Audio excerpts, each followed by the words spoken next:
Far greater. God's great love, His eternal presence. Now, about these friends from past incarnations, there are certain ways in which you can recognize them. That is, many people you meet daily, do you not? But you're not attracted to many. But nevertheless, you have to learn to love them all, whether you like them or not. And that comes when you realize the one common Father, and that they are a ray of that one light of God just as much as you are. When you realize that, you can love them whether they hate you or not. What do you care? The Master says, people hate me. I don't retaliate, I just wait. Send them love until they change. Isn't that wonderful? Why should we go down to their level? We should not. So, now to the test of those friends of previous incarnation. Now, if they are a true friend of a past incarnation, they will unconditionally come back to you in spite of misunderstandings. They won't throw you away and leave you. They will come back in spite of the greatest misunderstandings. Isn't that true friendship? You take two people who are united, their souls are united, they have misunderstandings, but they always come back. They always come back because their love is based on the unconditional love of God, which is all forgiving. So that's one way you can recognize these friends of past incarnations. In spite of your differences, they will always come back for more. Remember that. Now, another way is this. They will have an unconditional regard for you no matter what you do. No matter what you do, they will still feel for you. Now, your enemies, you can do the greatest good. They're still your enemies and they hate you. The friends that you have, you can do the worst things. That doesn't change them. They're still the same. That's real friendship. Now, if you want to attract true friends, act like that. When people talk about your friends, you don't change, you won't change if you're a real friend to them, because people talk all the time. But we must keep that steady relationship based on divine love. Then we will not change. So we can remember, we can recognize these friends of past incarnations by remembering that when you do something, no matter what you do, their opinion doesn't change. They remain the same. Think of the Master's words, Sri Yukteswaji's words to the Master. I have come because God sent me to bring you back home.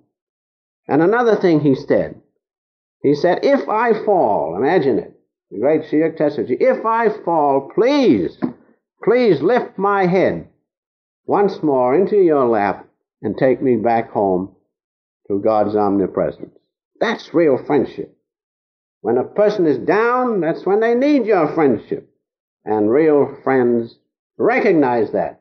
So when you see a person you meet, and you see that quality in your friend, realize he is a friend of a previous existence. And finally, another way we can recognize the friends of past incarnations is this. This is very important. When, after a short acquaintance, you always know how they're going to act. You don't know whether they're going to jump this way or that way or this way. You know they're going to jump that way. They're friends of past incarnations. You know what they're going to do. You know that they're going to be true and loyal and that they will not betray your confidence. Those were your friends of a long time ago, perhaps. You always know after a short while how they're going to act.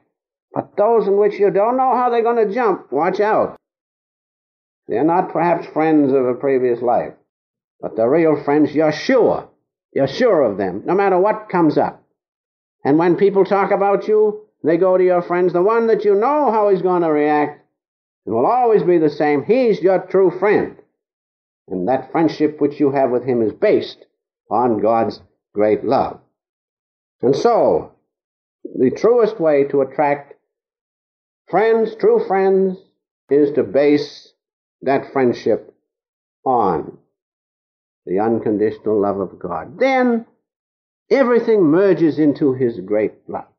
So great is his compassion for us all that no matter what the differences are between friends, it will be dissolved and resolved in that one great love of God. That's the wonderful part of friendship, but if a friend does not have that in his heart, he cannot realize that. He cannot be your true friend. That's why if you want to attract true friends, live the life. Live the real life of true friendship. Live the life, as I have said, as the Master lived. And no matter who came to him, he gave them love. But, as he said, you do not have to mix personally with them, but you have to be ready at all times to lend a helping hand, but not to be too familiar. Now that brings in the question of familiarity, which is very important. That's a great danger, familiarity. Familiarity breeds contempt, is sure, and a positive statement. We must preserve the dignity of the soul. Now, if you have reached a certain stage of consciousness, you can mix as Jesus did with the publicans and sinners, and it didn't touch him. But until you reach that point, you must watch out for familiarity, because it's a law. Why it is, I don't know. But if you become too familiar with people, then the familiarity breeds contempt. It's a natural law. If you keep the dignity of the soul, and above all, if you have the realization of God's light and consciousness, naturally, familiarity will not count at all. You can be familiar as you want.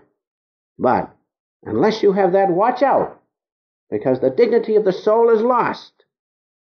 Keep that reserve. Keep that dignity as you should want others to be to you. You may not want them, as they say, in your living room all the time. That's all right. We have a right to our privacy. But if there's any trouble and they need help,